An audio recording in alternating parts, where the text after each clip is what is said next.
আমরা বাঁশবাড়িয়া বিচে আসছি, সীতাকুণ্ড। অনেক সুন্দর বিচ, এটা খুব দারুণ, পুরা কক্সবাজার সেম। এই যে আমরা সবাই আসছি, এই যে পরমা, এই যে মনি, এই যে দেখেন কি সুন্দর পরিবেশ, সাগরের পাড়ে আসছি। আল্লাহ আনাইছে, সবাই দোয়া করবেন, ঠিক আছে।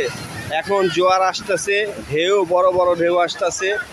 এই যে আমার মেয়ে ছেড়ে ওরা গোসল করতেছে, অনেক সুন্দর।